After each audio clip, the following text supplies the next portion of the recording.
2024 के चुनाव में भले ही 4-5 महीने का समय बचा हो, लेकिन उसकी तैयारियां शुरू हो चुकी हैं। और सबसे बड़ी तैयारी की बात करें तो जहां एक तरफ INDIA गठबंधन में सीट शेयरिंग को लेकर के कई तरह की चर्चाएं चल रही हैं और इसको लेकर के असमंजस की स्थिति भी बनी हुई है, लेकिन वहीं एनडीए गठबंधन में ऐसा लगता है कि सब कुछ साफ हो गया है।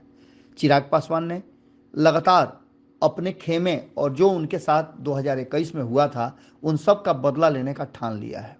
आपने देखा होगा कि पिछले कई महीनों से लगातार चिराग पासवान बिहार के अलग अलग हिस्सों में रैलियां कर रहे हैं और उनकी रैली में जो भीड़ जुट रही है वो काफ़ी उत्साहवर्धक, खास करके एनडीए गठबंधन, भारतीय जनता पार्टी और चिराग पासवान के लिए है। लेकिन इस बीच में चिराग पासवान की शर्तें बहुत ही कठिन और कड़ी हैं, जिसको लेकर के एक तरफ जहां पशुपति कुमार पारस की टीम असमंजस की स्थिति में है, क्या करना है वो अनिर्णय की स्थिति में आकर खड़ी हो गई है, तो वहीं भारतीय जनता पार्टी के लिए भी असमंजस की स्थिति पैदा कर दिया है। अब देखना यह होगा कि भारतीय जनता पार्टी चिराग पासवान के साथ जाती है या फिर पशुपति कुमार पारस की बात मानती है। खास करके चिराग पासवान ने जो 2 सीटों पर अपनी उंगली रखी है उसमें से एक तो हाजीपुर आपको पहले से पता है, अब दूसरी उन्होंने समस्तीपुर में भी अपना उंगली रख दिया है। और देखिए किस तरह से लोगों का समर्थन और पूरा माहौल बना हुआ है, आप गिन नहीं सकते हैं जितनी मुड़ियां हैं। देखिए इन तस्वीरों में और सुनिए क्या कह रहे हैं चिराग पासवान। धर्म मजहब की राजनीति करते करते कभी ये लोग अगला पिछड़ा की राजनीति करेगा, कभी दलित को महादलित करेगा, कभी पिछड़ा को अति पिछड़ा करेगा, कभी हिंदू कभी मुस्लिम, सिर्फ जात पात की राजनीति ये लोग करता है। और इस राजनीति को करते करते 33 सालों से बिहार की जनता का वोट ये लोग लेता रहा। पर आज 33 साल होने के बावजूद आज भी बिहार पिछड़े राज्यों की श्रेणी में आता है।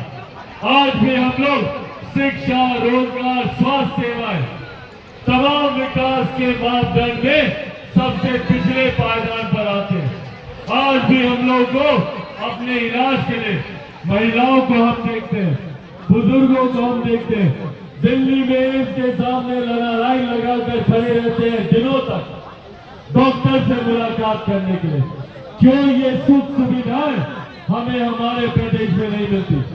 आज देश भर में एक से एक शैक्षिक संस्थान खुल रहे हैं, वही हमारे प्रदेश में शैक्षिक संस्थान खुलना तो दूर की बात, यहाँ पर जो डिग्री का कोर्स होता है कितने साल चलते हैं भैया?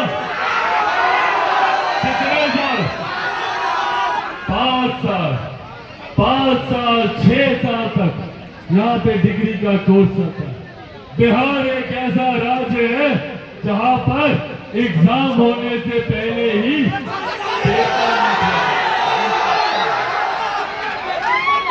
और अफसोस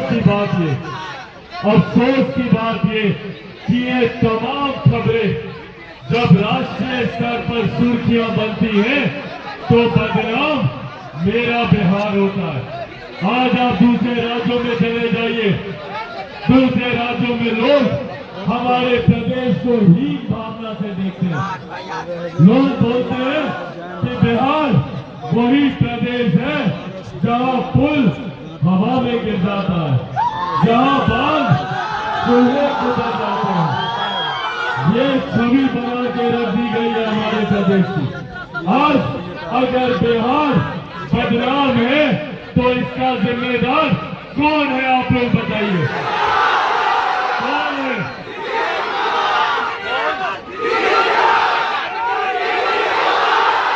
नीतीश कुमार। तो अगर मुख्यमंत्री की वजह से बिहार बदनाम हो रहा है, बर्बाद हो रहा है, तो क्या करना चाहिए हम लोगों को?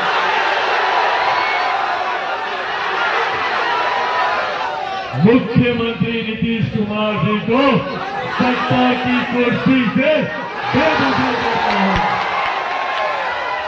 जिस मुख्यमंत्री ने सिर्फ कुर्सी के लालच में बार बार गठबंधन बदला, बार बार अपनी नीति सिद्धांतों से समझौता किया, क्या ऐसे मुख्यमंत्री को प्रदेश का मुख्यमंत्री बने रहना चाहिए?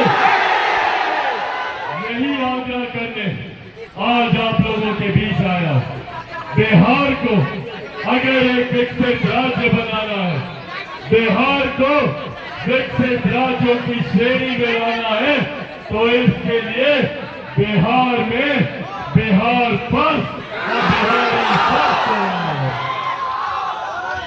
जब तक बिहार पर बिहारी फर्स्ट नहीं आएगा, तब तक बिहार विकसित राज्य नहीं बनेगा।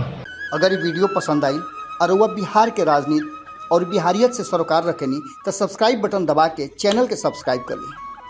ओजे एगो घंटी बा, ओकरा बटन दबा देला से कुल सटीक और मारक खबर रुआ मुफ्त में मिल जाई। अगर रुआ पत्रकारिता के हमनी के नया प्रयोग में सहयोग कर चाहतानी तो ज्वाइन बटन दबा दी। पेटीएम नंबर नोट कर ली 9386816700। धन्यवाद।